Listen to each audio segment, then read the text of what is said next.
जय श्री राम। जब जीवन के अंधकार में डूबा हुआ मन हर सुबह एक ही प्रश्न के साथ जागता है कि यह पीड़ा कब समाप्त होगी, यह संघर्ष कब थमेगा, यह भारीपन कब उतरेगा और कब फिर से शांति का स्पर्श मिलेगा, तब समझ लेना चाहिए कि वही समय सबसे अधिक समीप होता है जब ईश्वर अपने भक्त से संवाद करना आरंभ करते हैं। विशेषकर श्री हनुमान जी अपने भक्तों को कभी भी अचानक नहीं छोड़ते। वे न तो संकट को बिना उद्देश्य आने देते हैं और न ही उसे बिना संकेत दिए विदा करते हैं। संकट आने से पहले भी आत्मा को चेताता है और जाने से पहले भी भीतर ऐसे सूक्ष्म परिवर्तन छोड़ जाता है जिन्हें पहचान लेने वाला भक्त यह जान लेता है कि अब अंधेरी रात ढलने वाली है और प्रभात का उजाला निकट है। संकट केवल बाहरी परिस्थितियों का नाम नहीं है, वह भीतर चलने वाली एक गहरी प्रक्रिया है। जब जीवन बार बार तोड़ता है, जब हर दिशा से रास्ते बंद दिखाई देते हैं, जब प्रयास करने के बाद भी परिणाम नहीं मिलते, तब मन यह मानने लगता है कि शायद यह पीड़ा कभी समाप्त नहीं होगी। लेकिन ठीक उसी क्षण जब मन सबसे अधिक थक चुका होता है, जब आत्मा चुपचाप सहते सहते मौन हो जाती है, तब हनुमान जी अपने भक्त के जीवन में प्रवेश करते हैं। वे शोर के साथ नहीं आते, वे धीरे धीरे भीतर उतरते हैं और उनकी उपस्थिति का पहला संकेत बाहर नहीं, भीतर प्रकट होता है। कई बार बिना किसी स्पष्ट कारण के मन अचानक शांत होने लगता है। वही मन जो कल तक भय से कांपता था, भविष्य की चिंता में उलझा रहता था, बार बार वही प्रश्न पूछता था कि आगे क्या होगा, अचानक स्थिर हो जाता है। जैसे भीतर से कोई कह रहा हो कि अब चिंता का समय समाप्त हो रहा है। यह शांति साधारण नहीं होती, यह वह शांति होती है जो तब आती है जब कोई दिव्य शक्ति आपके जीवन का भार अपने हाथों में ले लेती है। क्योंकि जब संकट अपने चरम पर होता है, तब मन सबसे अधिक अशांत होता है। लेकिन जब संकट समाप्ति की ओर बढ़ने लगता है, तब मन को ईश्वरीय आश्वासन मिलने लगता है। इसी समय जीवन में ऐसे परिवर्तन घटित होते हैं जिन्हें सामान्य दृष्टि से देखने पर व्यक्ति उन्हें दुर्भाग्य समझ बैठता है। वर्षों से चल रहा कोई काम अचानक रुक जाता है। जिन लोगों पर भरोसा था वे दूर हो जाते हैं। जो सहारा लगता था वह छिन जाता है। ऐसा प्रतीत होता है मानो सब कुछ एक साथ टूट रहा हो। लेकिन यही वह क्षण होता है जब हनुमान जी पुराने, जर्जर और अवरुद्ध मार्गों को बंद कर रहे होते हैं। क्योंकि संकट के समय जो रास्ते आपको आगे नहीं बढ़ने दे रहे होते, जो आपको उसी पीड़ा में बांधे रखते हैं, उन्हें हटाना आवश्यक होता है। हनुमान जी कभी भी भक्त को उसी स्थान पर नहीं रखते जहां उसकी आत्मा ठहर चुकी हो। वे नए मार्ग खोलते हैं, भले ही वे मार्ग पहले अनजाने और भयावह प्रतीत हों। इसी चरण में भीतर से किसी विशेष नाम का स्मरण स्वतः होने लगता है। बिना प्रयास के राम नाम मन में गूंजने लगता है। हनुमान चालीसा की पंक्तियां स्मृति में उभरने लगती हैं। जय श्री राम या जय बजरंगबली का भाव भीतर से उठने लगता है।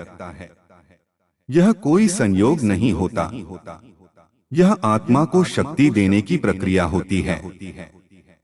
क्योंकि संकट के अंत से पहले आत्मा को इतना मजबूत किया जाता है कि वह आने वाले परिवर्तन को संभाल सके। जब बाहरी सहारे छूटते हैं, तब भीतर का सहारा मजबूत किया जाता है। कई भक्त इस समय यह भी अनुभव करते हैं कि उनके स्वप्न बदलने लगते हैं। सपनों में मंदिर दिखाई देते हैं, लाल रंग, ध्वज, पर्वत, समुद्र, वानर स्वरूप या किसी वृद्ध साधु का दर्शन होता है। ये सभी प्रतीक हनुमान तत्व से जुड़े होते हैं। यह संकेत होता है कि आपकी पुकार सुनी जा चुकी है। सहायता की प्रक्रिया आरंभ हो चुकी है, भले ही वह अभी प्रत्यक्ष रूप से दिखाई न दे। जब संकट ढलान की ओर आता है, तब सहायता भी अप्रत्याशित दिशाओं से आने लगती है। जिनसे कोई अपेक्षा नहीं थी, जिनसे वर्षों संवाद नहीं हुआ, जो कभी अजनबी थे, वही सहायता का माध्यम बन जाते हैं। क्योंकि हनुमान जी स्वयं प्रत्यक्ष रूप से नहीं आते, वे परिस्थितियों के माध्यम से, लोगों के माध्यम से, अवसरों के माध्यम से आपकी राह आसान करते हैं।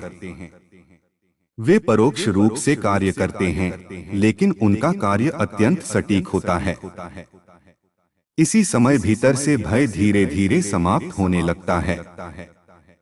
समस्या अभी भी वैसी ही रहती है, परिस्थितियां पूरी तरह नहीं बदली होती, लेकिन डर चला जाता है। और यही डर का जाना सबसे बड़ा संकेत होता है कि संकट अब आपकी आत्मा पर अधिकार नहीं रखता, क्योंकि संकट भय से जीवित रहता है। जब भय समाप्त हो जाता है, तब संकट की जड़ अपने आप सूखने लगती है। चारों ओर छोटे छोटे शुभ संकेत दिखाई देने लगते हैं। अचानक हनुमान जी की मूर्ति दिख जाना, मंदिर की घंटियों की आवाज सुनाई देना, किसी बच्चे के मुख से राम नाम सुनना, रास्ते में गाय का दर्शन होना, ये सब इस बात का संकेत होते हैं कि आपकी ऊर्जा अब नकारात्मकता के क्षेत्र से बाहर आ रही है। यह सूक्ष्म संकेत होते हैं, लेकिन जिनकी दृष्टि जागृत हो चुकी होती है, वे इन्हें पहचान लेते हैं।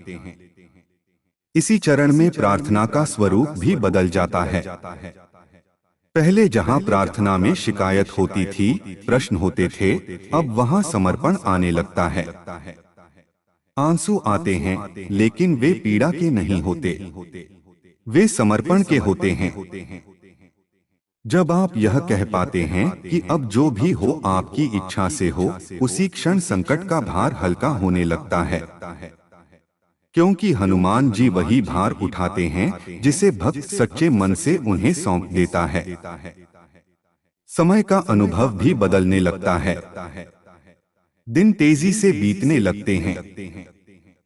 ऐसा लगता है जैसे संकट के दिन छोटे हो गए हों, क्योंकि कर्मों का चक्र अब समाधान की दिशा में घूमने लगता है। इसी समय भीतर से किसी को क्षमा करने का भाव भी जागृत होता है। वर्षों की कड़वाहट, शिकायत और क्रोध धीरे धीरे पिघलने लगते हैं, क्योंकि संकट के अंत के साथ आत्मा शुद्ध होती है, और शुद्ध आत्मा ही नई कृपा को धारण कर सकती है। इस चरण में एक और गहरा परिवर्तन घटित होता है। अकेले रहना अच्छा लगने लगता है। शोर, भीड़ और व्यर्थ की बातें बोझ जैसी प्रतीत होने लगती हैं, क्योंकि संकट के अंत से पहले आत्मा भीतर की यात्रा पर निकलती है। वह अपने पुराने डर, अपने अहंकार, अपनी पीड़ा को धीरे धीरे छोड़ने लगती है। यही संकेत होता है कि जीवन का अध्याय बदलने वाला है। इसी समय हनुमान जी से जुड़ी कथाएं, भजन, प्रवचन और संदेश बार बार आपके सामने आने लगते हैं। सोशल मीडिया हो, किसी मित्र की बात हो, कहीं सुना हुआ कोई वाक्य हो, हर जगह वही संदेश दोहराया जाने लगता है। यह संयोग नहीं होता, यह चेतना का संरेखण होता है, ताकि भक्त का विश्वास डगमगाए नहीं, ताकि उसे बार बार याद दिलाया जा सके कि वह अकेला नहीं है। इसी चरण में कई लोगों को अपने पुराने अधूरे कार्य पूरे करने का मन होता है।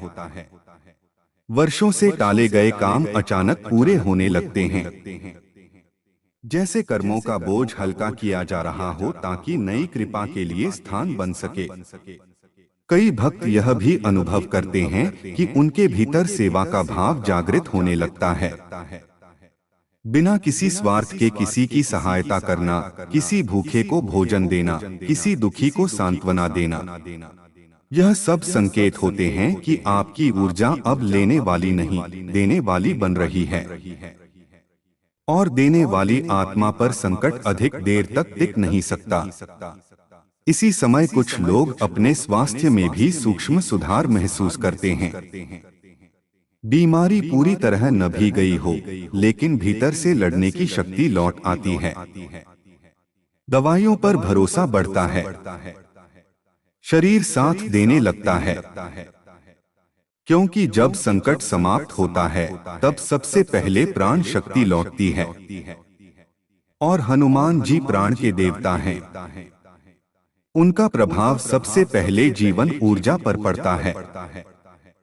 एक और गहरा परिवर्तन यह होता है कि अतीत की घटनाएं नए अर्थ के साथ समझ में आने लगती हैं। जो घटनाएं कभी अन्याय लगती थीं, अब वे सीख की तरह दिखने लगती हैं। यह दृष्टि का बदलना इस बात का संकेत होता है कि संकट ने अपना उद्देश्य पूरा कर लिया है, क्योंकि हर संकट एक पाठ लेकर आता है। और जब वह पाठ समझ में आ जाता है तब संकट विदा लेने लगता है। इसी समय कई भक्तों को अचानक रोने का मन करता है, लेकिन वह रोना दर्द का नहीं होता, वह हल्केपन का होता है, जैसे वर्षों का बोझ निकल रहा हो। यह आत्मा की शुद्धि का संकेत होता है, और शुद्ध आत्मा पर ईश्वर की कृपा सहज उतरती है। अंततः एक ऐसा भाव जन्म लेता है जो सबसे निर्णायक होता है। भीतर से यह अनुभूति उठती है कि चाहे परिणाम कुछ भी हो, अब मैं टूटूंगा नहीं, अब मैं डरूंगा नहीं। यही वह क्षण होता है जब संकट अपनी अंतिम शक्ति खो देता है, क्योंकि संकट भय से जीवित रहता है। और जब भय समाप्त हो जाता है तब संकट स्वयं ही समाप्त हो जाता है। जब भक्त यह समझ लेता है कि संकट कोई श्राप नहीं बल्कि तैयारी था, तब भीतर से कृतज्ञता जन्म लेती है। और कृतज्ञता ही वह द्वार है जिससे हनुमान जी की पूर्ण कृपा प्रवेश करती है। इस अंतिम चरण में हनुमान जी भक्त से कुछ नहीं मांगते, न धन, न वचन, न कोई कठिन साधना। वे केवल एक चीज चाहते हैं, अटूट विश्वास। वह विश्वास जो परिस्थितियों से नहीं डगमगाता, वह विश्वास जो परिणाम से पहले भी प्रभु को धन्यवाद दे देता है। जिस दिन भक्त यह कहना सीख लेता है कि जो हुआ अच्छा हुआ, जो हो रहा है वह भी अच्छा है, और जो होगा वह भी आपकी इच्छा से होगा, उसी क्षण संकट का अस्तित्व समाप्त हो जाता है।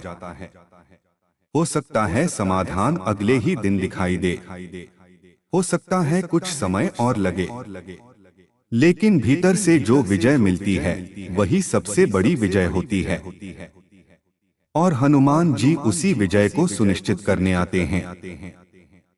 यदि आज आप यह शब्द पढ़ रहे हैं या सुन रहे हैं, यदि यह बातें आपके हृदय से मेल खा रही हैं, यदि आपको लग रहा है कि यह आपकी ही कहानी है, तो समझ लीजिए यह संयोग नहीं है, यह हनुमान जी का आश्वासन है।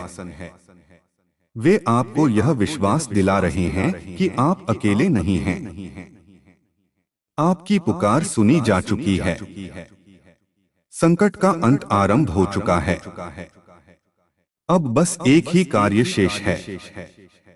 भय को छोड़ दीजिए, विश्वास को थाम लीजिए, धैर्य बनाए रखिए, कृतज्ञ रहिए, क्योंकि संकट का अंत हमेशा उसी के पास आता है जो अंत तक विश्वास नहीं छोड़ता। और हनुमान जी ऐसे भक्त को कभी निराश नहीं करते। जहां विश्वास होता है वहां हनुमान जी स्वयं विराजमान होते हैं। जय श्री राम। जय जय।